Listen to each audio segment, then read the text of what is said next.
Hey guys, Reed here. I just wanted to hop on and give you a little preface today about what we have going on. We are reposting our interview with the Spring League CEO, Bryan Woods. We did that interview a couple weeks ago. It was on the Arash Duel episode, and there was all the drama with the moldy jerseys and what does the XFL mean. I feel like the interview kind of got buried in the weeds a little bit, so I wanted to post it again. Bryan has a lot of good thoughts about the Spring League this year, what they're trying to accomplish, goals for future growth. Bryan's got a ton of thoughts as well about the whole CFL, XFL debate. Bryan's in that business world. He's had business talks with the CFL in the past. At the end of that interview, I'm going to attach on the talk that Paul and I did with the 2020 MVP of the Spring League, Bryan Scott. Bryan Scott was the quarterback for the Generals, led them to victory, and he joined us on the podcast to share his thoughts about the season. I just went back and listened to it again, kind of getting ready for this. It's a great chat, and we just have so many more followers and subscribers now. I just thought that it would be really beneficial if you guys missed that before, or like me, you just want to enjoy it again. It's a great listen to go back and check that out. So we have Bryan Woods. There's too many Bryans. I keep getting confused in my head. We have Bryan Woods, CEO of the Spring League, coming on. And then we have our Bryan Scott, the MVP of the Spring League, coming on. And I just really want to thank both of them again. And you guys for checking it out. If you are a fan of what we're doing, please like and subscribe. Subscribe to the YouTube channel.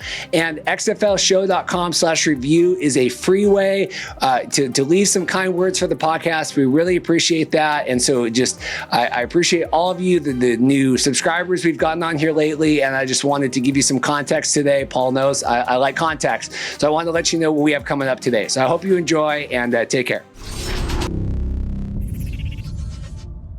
Bryan Woods with the Spring League. Thanks for joining us here on the XFL Markcast. Thanks, guys. Thanks for having me on. It's a busy day. It's a busy time.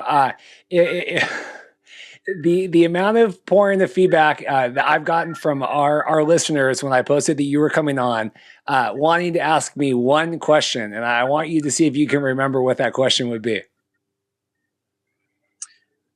One question. I don't know. Did it involve Jousters merchandise? It could have potentially involved. I'll tell you, it's not just me. Kenny, Jenna, Andrew, all the listeners. They want the status of the Jousters merch from November of 2020. You're going to get it. The interesting thing is the last time you and I spoke, by the time I came on the show, everything had been shut down in San Antonio in terms of we had put our equipment in storage.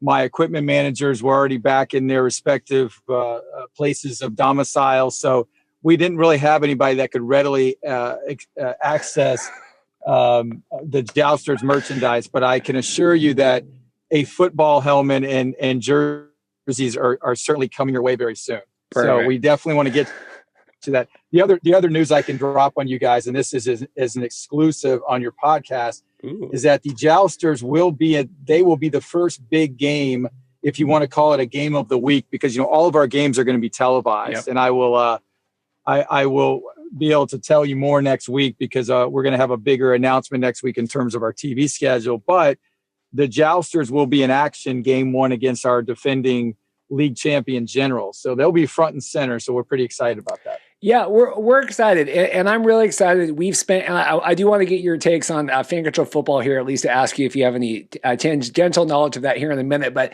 I am really excited for the Spring League to come back. I think there's no denying the talent and the quality of the football and the players you guys have. I mean that in ultimate sincerity across the board. I think is tremendous. We've talked with many of them on our show. And so I know that we are very excited and our listeners are very excited to see you guys all return to the field. So I do mean that 100%. No, I appreciate that. I mean, the one thing for sure is that we know we've got a little bit of a runway here. That the CFL has not played a game since 2019. They are teetering on the verge of collapse right now. There's a lot of things at play, including COVID. They're still dealing with the ramifications in Canada with COVID. They have provinces up there that are getting ready to go into total lockdown.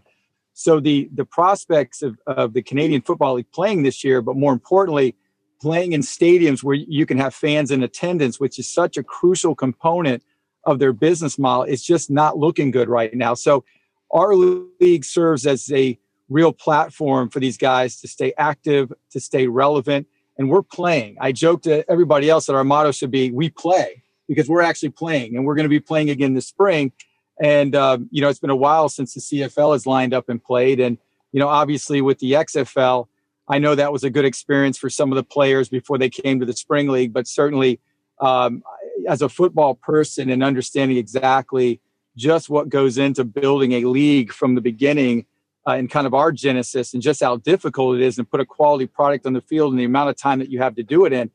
The idea or the notion that the XFL could play in 2022 at this point is absurd. It's just, I could probably tell you with great certainty, it's just not going to happen. So you're looking at 2023 at best.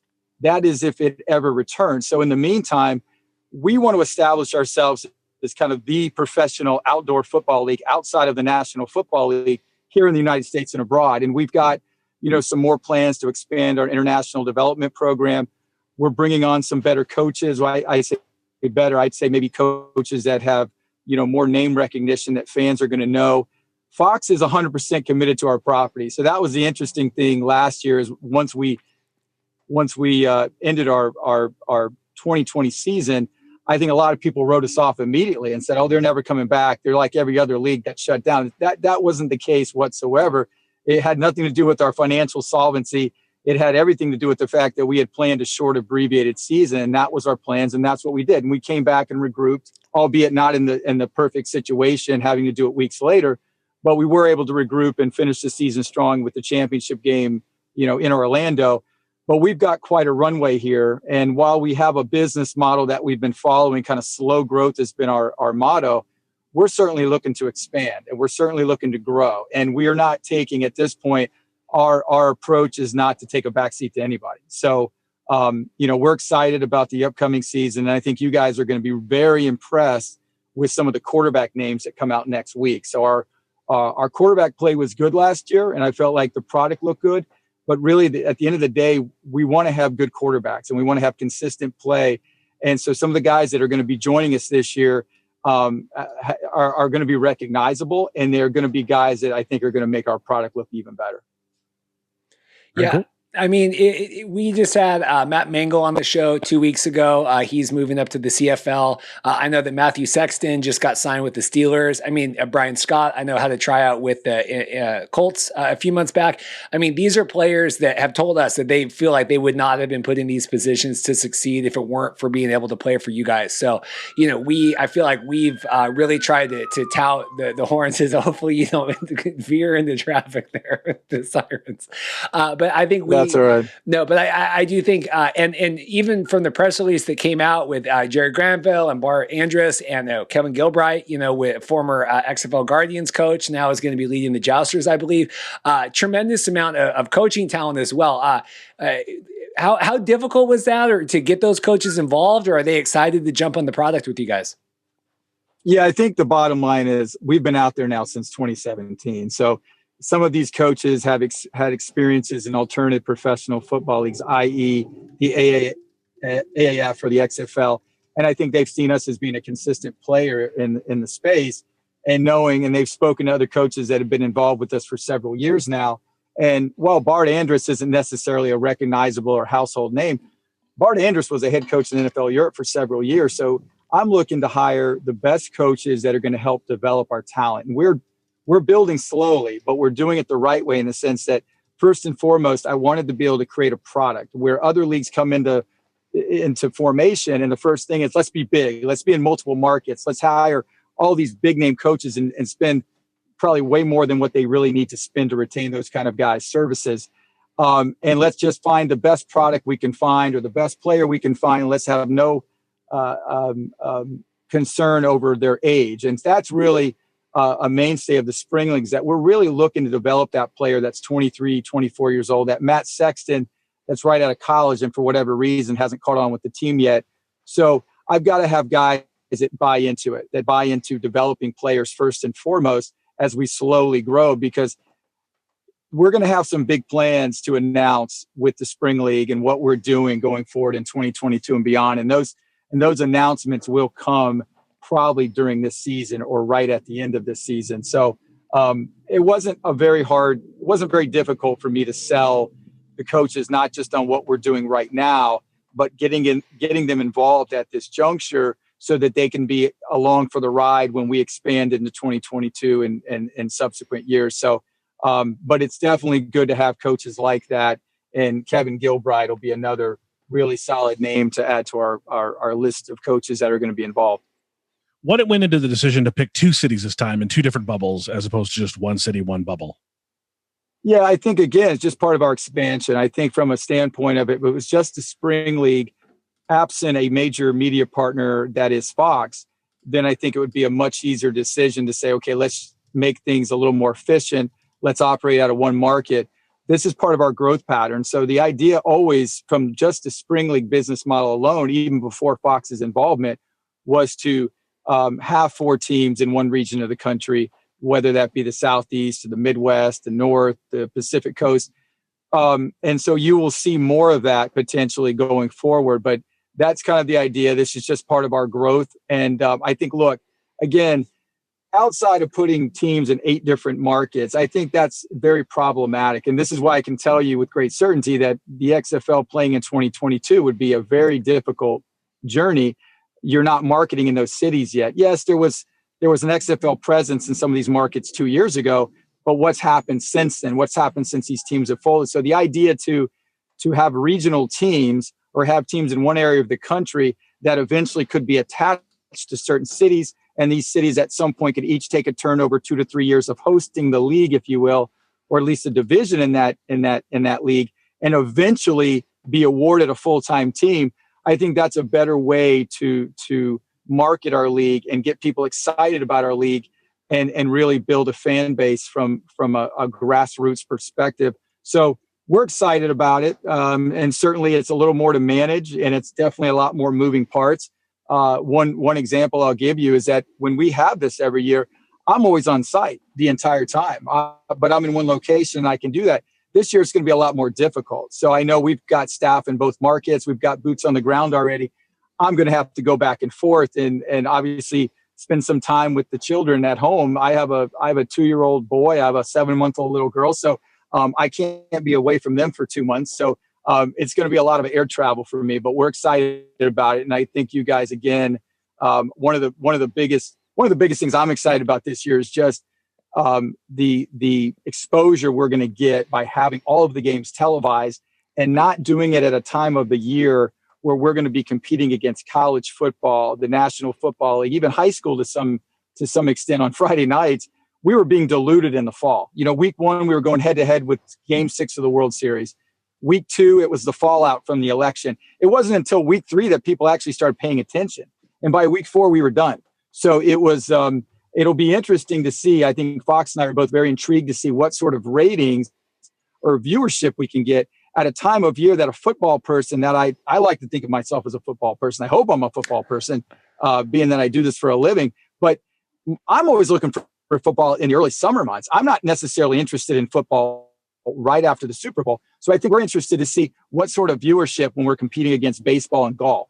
And I think I like our chances right now. So we'll see how that goes. But, again, just very excited about the upcoming season. Yeah, I think it's a tremendous opportunity to see what interest there is. We've been covering obviously the CFL XFL merger and potential crazy season. What the heck are they going to do?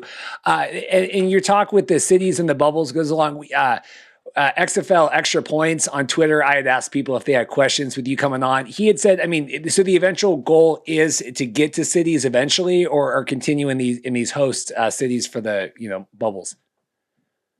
I think short term, obviously for this year and maybe even 2022, is to be in these hubs, if you will, or these bubbles, and then expand from there. But again, we are not precluding ourselves from being in more markets, obviously in 2022. So we're excited. And look, at the end of the day, I always said the ultimate goal for me with this league was an eventual partnership with either the National Football League or a big media partner. So knowing that Fox has bought into our property and is totally supportive of what we're doing and want to help us grow it and are willing to infuse capital into the business to do so, is we've got a very promising future. So we don't want to outkick our coverage right off the bat. We had the we really had to kind of temper our enthusiasm when Fox first came on board, because obviously there was not just the production value that they were going to bring to the table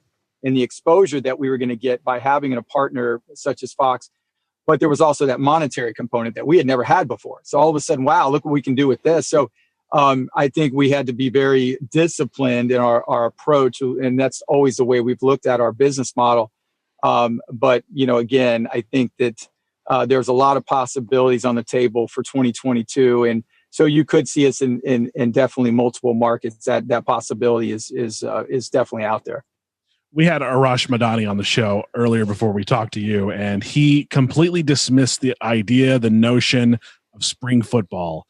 When you have someone that comes on and let's call it what it is very negative about the idea of spring football in any way, shape, or form, what do you say to change that person's mind, and how do you try to sway them to maybe understand that this does work? Well, the one thing I think, look, there's a couple of points there. Number one, in recent times, we've seen 2 attempts at spring football on a grand scale by business models that, let's just call it for what it is. The blueprint was pretty much identical. We're starting at the same time. We're going to start in 8 separate markets. We're going to hire big name coaches. It's going to be the full bells and whistles. We saw that with the AAF. We saw that with the XFL.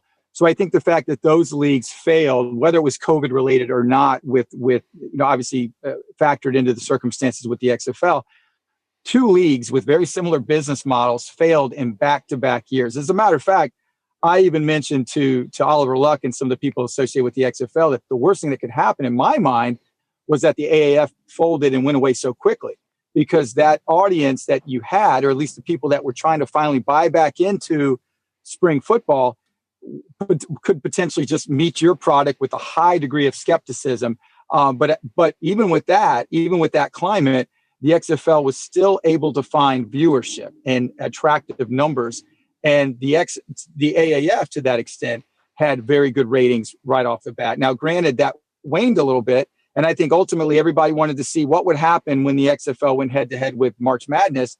I think that's kind of the big question. And I think you could make the argument that they probably would have lost some viewers due to that sort of, audience going away, maybe momentarily, if you will. But I think the constant here is, or I guess the main theme here is that we've had 2 recent failures. So that's definitely going to bring out the skeptics. That's number one.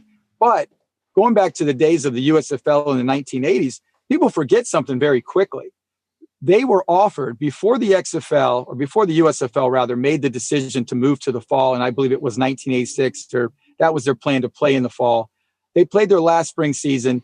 The network at the time, who they were partnered with, ABC and ESPN, had given them or promised them collectively $250 million if they would stay in the spring.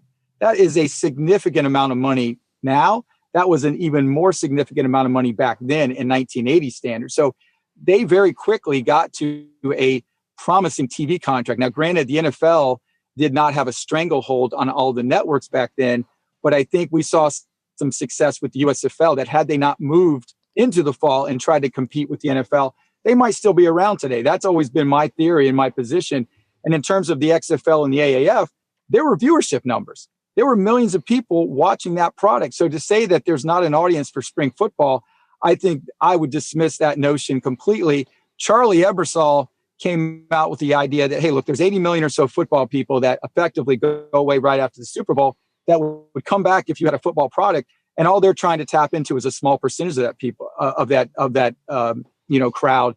And they did it, and the XFL did it. So I think that Fox, that's what got Fox interested in our property. They had seen us when we did some rules testing for the XFL. So I didn't reach out to them. It was the CEO reached out to me directly and said, look, we've seen your product. It's just as good as the AAF XFL, if not better.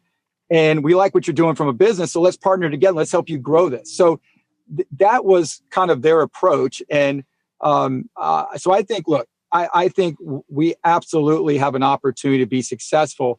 But I think we just have to be mindful, and you have to be very disciplined with your business approach. But absolutely, the numbers and the TV ratings don't lie. There is an audience of people out there, or there is a crowd, so to speak, that is absolutely entertained with spring football, but it has to be done the right way. And I think you have to be disciplined in your approach, at least from the onset. And for perspective, if you take $250 million back in those days, that's adjusted for inflation. That's about $600 million now. That's crazy. That's considerable. Yeah. I mean, you can run a league off of that. You can make money off of that. And so that was, again, the one thing I will say, the other point to that, of course, is that the difference between the USFL and the XFL and AAF of modern days is that the USFL went after the best talent. And as a matter of fact, they secured players before the NFL could sign them. So that's what made the USFL, in my mind, so successful so quickly. And that is also an instance, and it's very rare, but you'd have to go back to the 1960s with the AFL when, and I'm drawing a blank here. I can't think. Lamar Hunt tried to buy an NFL franchise. They refused his membership. So literally on an airplane, he drew on the back of a napkin, drew a business plan. I'm going to go out and I'm going to get this guy. I'm going to get that guy. I'm going to go into markets where the NFL is not currently at, and there's population. And I'm going to find guys, and we're going to form our own league.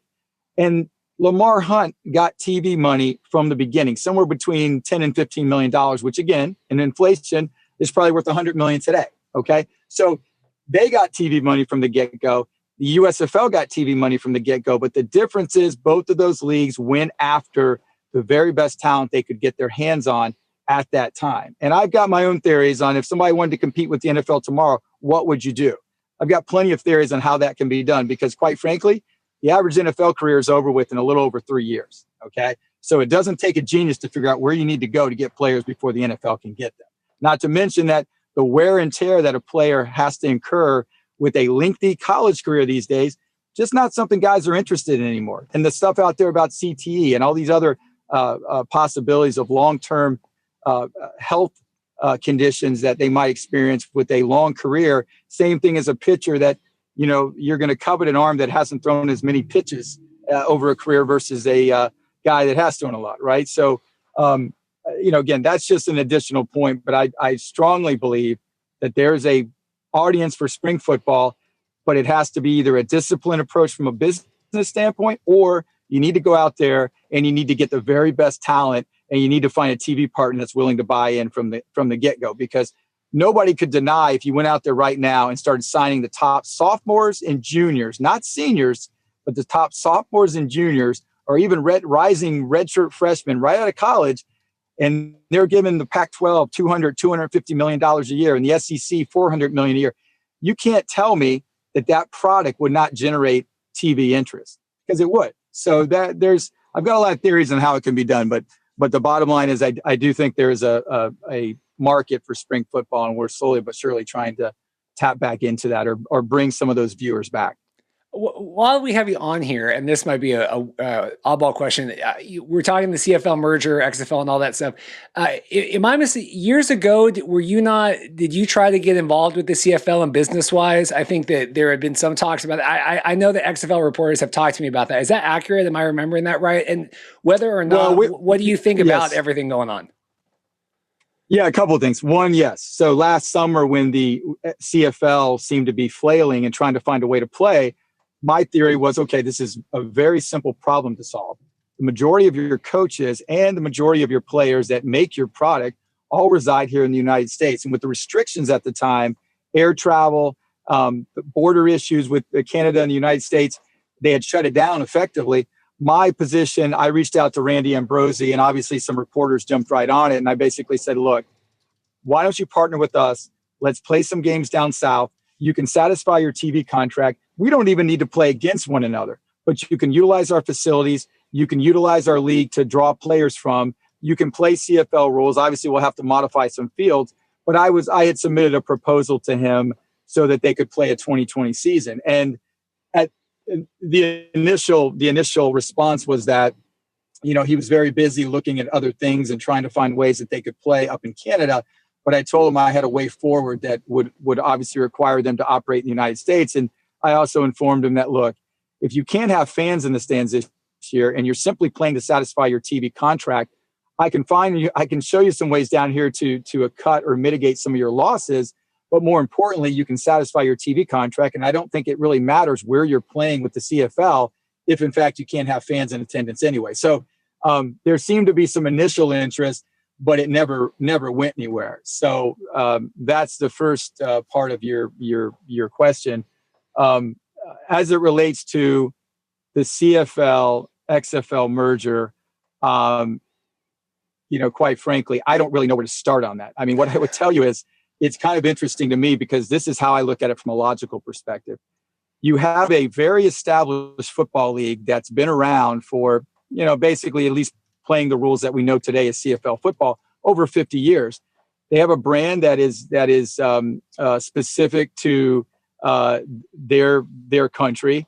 And I think that's what makes it unique. And I think that's why there's a fan base there, because it's Canadian rules, and it's you still have to have half the players on the roster that are Canadian nationals, so to speak.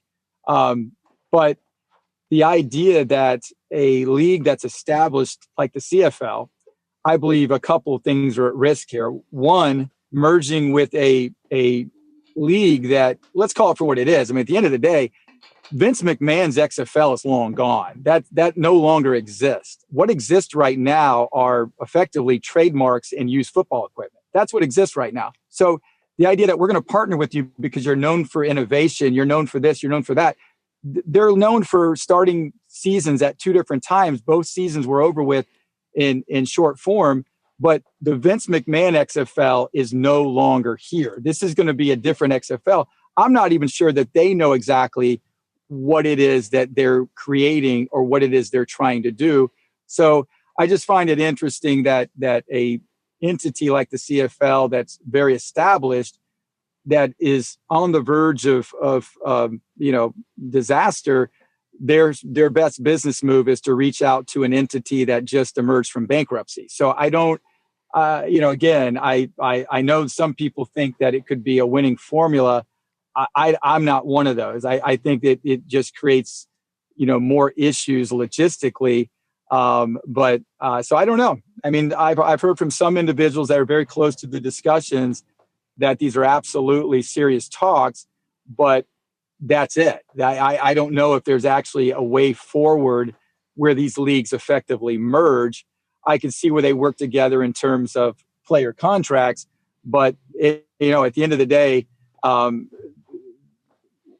I like to see ourselves right now as a premier professional football development league. That's where we see ourselves. So we're focused on our brand of football, building what we're doing. And to me, it would make a lot more sense if the XFL was having a conversation with us like Oliver Luck did a couple of years ago. And it made sense for us to work together at that time to test rules, to help develop players for them. It would make a lot more sense for a US based partnership maybe than what's being talked about right now. But regardless, we're focused on what we're doing, and we've got an exciting future ahead. We had two quick questions before I let you go. I don't want to drag this on too long. The new rules that you guys are implementing, the quarterback protections, and then the overtime seems a little bit more straightforward. What does that mean when you guys are going to have extra protections for the quarterback?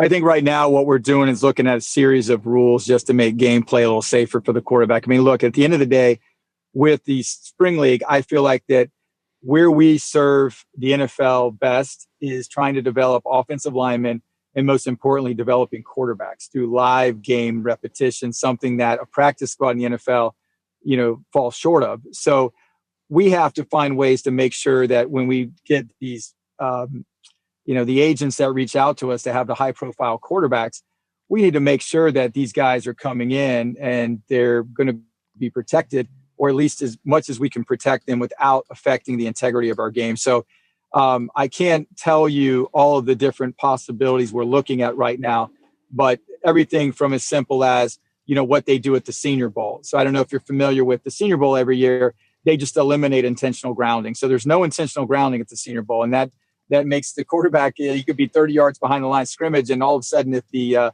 6'5", 260-pound DN is breathing down his neck, he can just throw the ball into the ground. He doesn't have to worry about getting across the line of scrimmage, finding an eligible receiver in the area. So that's something that makes quarterbacks, because you're not talking about a quarterback just back there handing the ball off. You're talking about that quarterback in specific passing situations. So it could be something as simple as that with a slight modification to that rule, or some other things that we're discussing. But that's at least an example. We're just trying to find something that will offer further protection for the quarterback right now. We've got a couple of different ideas. Last question for you before we let you go today. We might try to ping you again here during the season with everything going on. Obviously, you have to be aware of fan control football and all that going on. General just thoughts about that. And then also there had been some criticism, because we cover that league as well, with some of their owners calling out, basically saying like, hey, we pay our players, albeit not very much. Their salaries are not very much per game. But where, some of the players here, and I know it's if you have 3 years of NFL, the development fee is waived. Otherwise, it's a $2,000 development fee. I really wanted to get your reactions to that, because they were very harsh on that when you guys announced the tryouts earlier this season. And we obviously defended that and the benefits that come with the spring league. But I did want to hear your take. Yeah, look, I mean, the first and foremost, I know the owner of Fan Control Football League. Him and I've known him since I believe 2015. And he's a great guy. I think he's got a very unique concept. I think he's onto something to some extent. But by the same token, I don't consider what they do 11-on-11 outdoor football. And that's no knock to what they're doing. I think they have a unique audience, and I think they're doing something different. And so I think they've built some buzz. Their viewership numbers, I don't know what to speak of in terms of viewership numbers. I know that there were numbers they released, but I believe the actual consistent viewer, like how many people were actually tuned in at any given time, probably didn't exceed 30 or 40,000 people is my guess. I believe that collectively they had a lot of people coming in and coming out. But again, I don't view their league, first of all, as legitimate competition to what we're doing. And two, if they want to line up and play against us, we're more than willing to take them on. I will tell you that last year, I've got a lot of guys in my league that are former CFL head coaches. Marcel Belfay, who's an assistant for the Generals, Bart Andrus, these two are both former head coaches in the CFL. So they know what's up there. And I've got position coaches with different teams throughout the league that have coached in the CFL. And so we got toward the end of the season last year. And I mean, hands down, Mike Singletary, all these guys said, look, we know, Brian, there's 2 or 3 teams in this league right now that can go up to Canada and beat any team up there. And I would put money on that. Okay. So our product, I can say this with great certainty, and I could care less who's paying and who's not paying. Yeah, we're charging or assessing a development fee to guys that have not been with an NFL team in the last 3 years. What that typically means is this guy comes out of college, he's never had an opportunity. He's never been in an NFL camp, yet he continues to come back to the spring league. Well, we're paying to obviously develop this player versus offering a service to some extent to a player that wants to remain active. The reason why we do this is because the probabilities for us is the likelihood of a guy who's never had an opportunity with an NFL team, the further he's removed from college, that chance becomes lesser and lesser. The higher percentage of a player returning is a guy that we sign that has been with an NFL team within the last 3 years, been in a camp. You're going to see a lot of guys this year in our league that have active roster experience. You're going to see guys that just were on practice squads last year in the NFL. So it's going to be a good product. And I don't think that there shouldn't be any sort of effort to marginalize what we're doing simply because we held a couple of tryouts and players paid for those tryouts. Number one, those tryouts are not being run by the Spring League. They're being run by a company called ANC that ran the tryouts for the AAF and ran the tryouts for the XFL. We don't actually see a dime from those tryouts. That tryout money goes directly to ANC. I actually lose money because I have to pay former NFL scouts to be there to do all the evaluations for the Spring League. So we're not making any money off that. That's full transparency, okay? But we are looking to try to find some street free agents, if you will, some guys that we feel like, we should certainly give consideration to. But, ultimately, look, we play outdoor 11-on-11 football, and the fan controlled football league is something completely different than what we do. But if they ever want to line up and scrimmage, we'll be more than happy to play them. So they can. And my money's on you. Yeah. My money's on you. Yeah, 100%. Right, exactly. We're not trying to gas you up here, and we're definitely not going to marginalize you. We're not going to marginalize you like FCF has done to everybody. Everybody. Everybody. So that's okay. I love this. Listen, So Rob Ferruti is a friend of mine. He started that league, and I think he's got a great vision for what they're doing. And so, all kidding aside, I don't think anybody looks at their league and our league and says, oh, their talent's better than yours. I don't think it's anything like that. But what they're doing is completely different. It's not the outdoor football game. And it's also not what the USFL was or what the AAF was or what the XFL is. The real core football person wants to see coaches. They want to see players. They want to see integrity. I don't know how you could ever – I mean, if I was the owners or the people involved with that league, the one question I would always have is one of the biggest spaces right now to get into with professional football is, in fact, the in-game wagering betting space. So if you're going to change your roster every couple of days and have linemen go from team A to team B to team C, I don't know how much integrity is in that league, and it's going to be crazy to set lines on games like that. So that's one part of the business model that's kind of has me for a loss.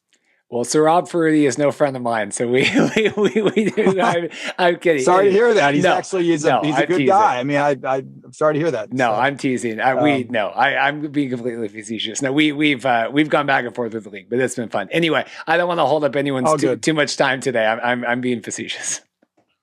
The other thing you got to remember, the biggest thing in this conversation is they don't have a team called the Jousters. That's true. That's one thing they do not have. It's true. So they don't have a team called the Jousters. The Glacier Boys can't hold a candle to the Jousters. Let's not kid ourselves. Yeah. Okay. So, well, Bryan Woods, we appreciate your time. Thanks for taking so much of your day out to talk to us about the spring league coming back. Looking forward to all of the teams, 8 teams now, 2 different cities. We'll be definitely tuning in. Absolutely. Hey, you guys, listen, man, you guys are great. We need to do this more. Okay. I know Reed and you have been killing each other. You guys have been killing yourselves to make this podcast a winning deal. And, we should talk offline about this because I think there's some things that we could do to help support you guys this year. I would love that. Get you more involved in the mainstream. You just need to change it to maybe the TSL podcast versus the XFL Markcast. Give me a Jousters jersey to broadcast with, and I'll be here every week. So absolutely. Thank you so much. I appreciate it. Thanks, Bryan. All right, guys. We'll talk soon. Thanks. How's it going, sir? Good. How are you guys doing? Good. I appreciate you making this work. I know I can only imagine the craziness of the last 2 days with everything. So I really. Oh, no. I appreciate you guys, being supportive and, cheering for the Generals and all that. So thank you guys for having me on. Congrats on winning the MVP, all the accolades that are coming with the TSL. What's life been like for you in the last 24, 48 hours? Just very grateful, I think, is the word that sticks out for me. Just the way that 2020 started, it's just been a bad year for so many people. And just to look back on it and have an end, coming to an end here, and just to have been a part of something so special. I mean, I've been a part of championship teams before, so you can always look back on that, and you always remain a family with those guys for the rest of your life. I mean, it could be 10 years down the road, 15 years down the road, and you go like, we still have that group text, and it's like, hey guys, remember when we won the championship during COVID, and we played in professional football league, we played in the Alamo Dome, and we went to Orlando, made it work. So honestly, just grateful, guys, just really grateful. And, I'm honored to have been a part of that team for sure. What was it like with the big, championship game, in Orlando, Camping World Stadium? I got my WrestleMania jersey from there. Okay. What was it like playing in the big stadium and having all the bright lights on you? It was cool. I mean, those 2 stadiums are the biggest 2 stadiums I've ever played in. I come from a Division III school, so we had, one side of the stadium, but it was cool. I mean, at the end of the day, it's just football. You go out there with the other 10 guys, and you try to make it work and try and do everything you can to get a victory. Of course, for championship games, the pressure's on a little more, but I thought we did a good job as a team. Just staying together. We didn't have a great game offensively in the first half, but I told the guys second half we'll come out and get it going and get back to what got us here. Yeah, I kind of attributed that to just obviously the time off, right? You guys have been kind of gelling and everything.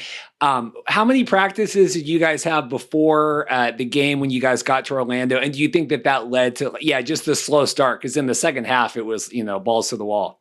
Yeah, just 2 practices. I mean, and they're kind of like, the first one was a walkthrough, because guys just kind of got there. So we didn't want to get anybody hurt. But, like I said on air on Tuesday night, we have gained such a good friendship on and off the field. And I think I'm a believer in when you guys are friends off the field and you care about each other off the field, the on the field stuff will take care of itself. And just playing for one another, having that true respect and love for one another is why we were successful offensively and as a team. I have to address the white elephant in the room. Were you concerned about this going off without a hitch, given all the trouble that the TSL ran into? Say that again. Were you concerned about this potentially not happening, this championship game? We know there was a lot of stuff that happened with the TSL prior to this. Were you concerned that this championship wasn't going to happen? And I'm a big believer in Bryan Woods. I think Bryan Woods has done a great job. Just for me personally, in 2018, he got me 3 NFL opportunities by being able to play in that and go against Johnny Manziel. And he had talked to me and just kind of asked me if he thought that we could get the Generals to come back. And, I took that, upon myself, and I kind of wanted that challenge to try and get all the guys to come back. And so that was for the last 2 weeks or ever long after we left San Antonio. I think a lot of guys really weren't sure if we were going to play or had that same mindset that you guys think, where it's like, hey, I don't think there's going to be a championship game. But in my mind, being just who I am, I knew there was going to be a championship game because I wanted to play again. I wanted to have the feeling that we had on Tuesday. I wanted to end it with that championship feeling where you're holding the trophy and you rush out on the field. And that I've been a part of those moments in my career. So I wanted to feel that again. And I wanted those guys to feel that. So yes, I knew it was going to happen. And I felt that responsibility to try and get as many guys from our team as I possibly could there. A lot more exposure this year being on Fox Sports and all of that. What was it like? And we watched every week, and lots of kudos to you and the rest of the players, on your team and others. Just being able to be, on TV like that, on broadcast, what was that like? And what's it been like, obviously afterward, a lot more eyeballs on all of you guys because of everything. That was great. I mean, I think it was fun. I mean, once you get out there, you don't really, family and my friends and guys and people that I care about are able to watch it all over the world. And, that in itself, I think brings, its own little pressure for a lot of guys, but I thought we rose to the challenge, and, it was definitely cool. So I appreciate Fox Sports airing the Spring League and giving guys like me an opportunity to show what we could do on national television. It's for sure cool. You blew all the stats out of the water, right? Threw for 1,000 yards, all the TDs and everything. What was, by far, one of the most successful runs here in the Spring League. What do you attribute that to? Was it just having a good team? And how do you feel knowing that you kind of hold those kudos in that title now? I think it's just, me working really hard in the off season. I think I try to just get better every single day. And I have great teammates. I had a great receiving core. I had a great O-line. I had a great coach and Coach Bart Andrus. And, but at the end of the day, I think, just our ability to execute out there, and guys made plays too. I mean, Sal made plays, KJ made plays, Kelvin McKnight, I'm sorry. Jordan Sewell made plays. Our whole running back unit did really well, and our O-line too. So the stats are great, guys, but I've been in positions before where I've had the stats, but we didn't win. And so I'll take the wins and the championship any single day. So that's the stat that I care about the most, is coming out at the end undefeated and winning a professional football championship, and don't have a 1 on our loss column. So it's for sure cool. You played in the TSL 2 years ago, if I'm not mistaken. Why did you come back again this go around? Are you trying to elevate your profile to potentially get on an NFL team, CFL team, XFL team, maybe? Yeah, I came back because I really enjoyed the Spring League in 2018. I really have a lot of respect for Bryan Woods. I thought he did a great job in 2018, and it's just been going up and up and up ever since. So I think in 2020, it for sure took another step up. Whether they do it again in the spring, we'll see what they do. But right now, I'm really just happy to be I'm just really grateful for the experience, and I'm grateful to have been on that team and to come out on top. What was your reaction to kind of the big shutdown and not being able to play that week 4 leading into the championship game? Of course, like I was ready to play. I mean, you put in all the practice during the week, and then, I wanted to play, but I thought the league did the right thing and shutting it down and keeping the players safe, and they did a good job by doing that. So, props to Bryan and props to the Spring League for taking care of us, and then I'm just really happy we got to come back and finish it and crown a champion. So that was something that that I thought was cool about the Spring League is we finished.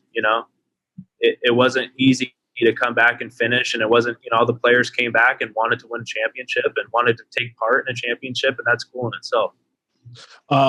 What kind of have you or your agent received any calls over the last 24 hours about the next potential step? Maybe someone calling you.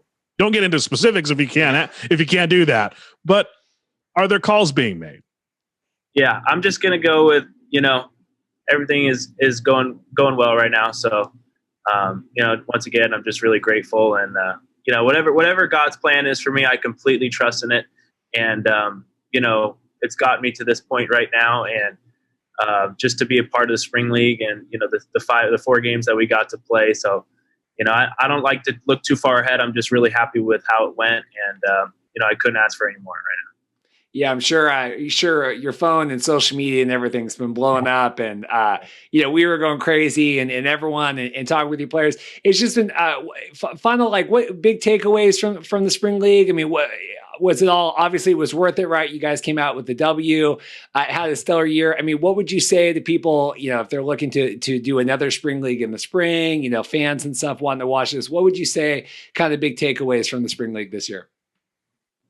It was an awesome experience, from just getting to play football again. I think you look at any big league or any big sport. I'm sorry, basketball, baseball, soccer, just everything all over the world has been affected by COVID-19. And so for the Spring League to be able to pull this thing off and to give guys that aren't in the NFL right now an opportunity to play football, and to play football at an extremely high level, and to be able to practice and learn from great NFL coaches, that's just a great experience. So I'm really just grateful for the opportunity. I think the league did a great job of giving us that opportunity. So I like I said, guys, I'm just thankful, and I'm looking forward to seeing what's going to happen next. We're looking forward to the next step for you. We'll definitely be keeping an eye out. Keeping an eye out. Thank you so much for the time. Yeah, I know it's crazy, and your family came down right to Orlando to be with you and spending time with them. So I so appreciate you taking the time to come on to the XFL Markcast. We've been trying. Thanks for having me, man.